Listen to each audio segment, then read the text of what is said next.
আসসালামু আলাইকুম। আমি ডাক্তার সালাউদ্দিন মাহমুদ, সহযোগী অধ্যাপক হিসাবে শিশু পুষ্টি, লিভার ও পরিপাকতন্ত্র বিভাগে কর্মরত আছি ঢাকার শিশু হাসপাতালে।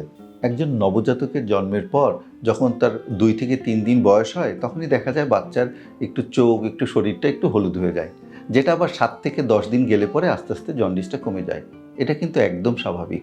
এটাকে আমরা বলে থাকি ফিজিওলজিক্যাল জন্ডিস বা স্বাভাবিক জন্ডিস।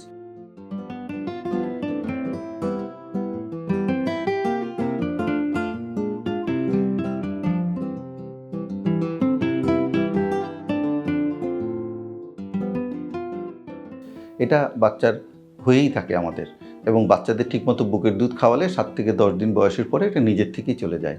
তবে কিছু কিছু জন্ডিস আছে যেগুলাকে আমরা বলে থাকি প্যাথোলজিক্যাল জন্ডিস।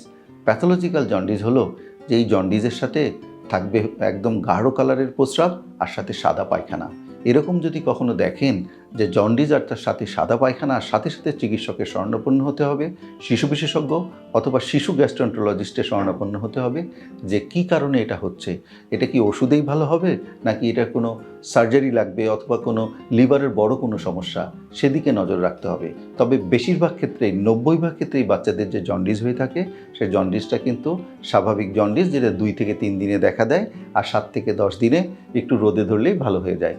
আপনার বাচ্চা যখন স্কুলে যাচ্ছে, ধরেন ক্লাস 1-এ পড়ে, 2-তে পড়ে, ওর বন্ধুবান্ধবীরা তো বিভিন্ন খাবার নিয়ে আসে, আবার অনেকে পয়সা নিয়ে আসে, দোকান থেকে কিনে খায়, ফুচকা খায়, চিপস খায়, চকলেট খায়, আবার অনেক রকম ভেলপুরি খায়, যের মধ্যে পানিবাহিত, যেটার মধ্যে তো এগুলা যখন খায় বাচ্চারা কিন্তু আপনি কিন্তু সহসা বাচ্চাকে দিতে চান না, কিন্তু বাচ্চা জিদ করে, না এগুলো দিলে না দিলে আমি স্কুলে যাব না। আপনিও বাধ্য হয়ে দিয়ে দেন। পরিণতি হলো jaundice.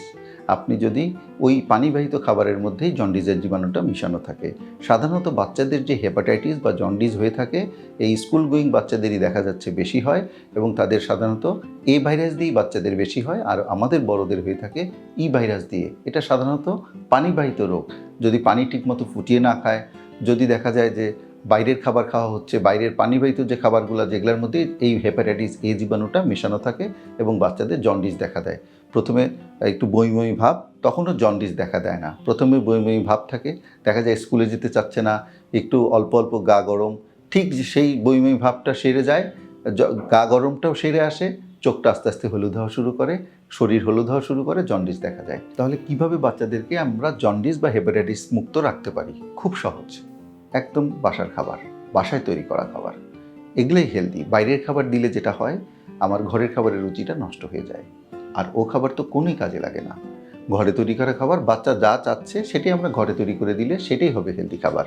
Freshly prepared homemade food is the best food.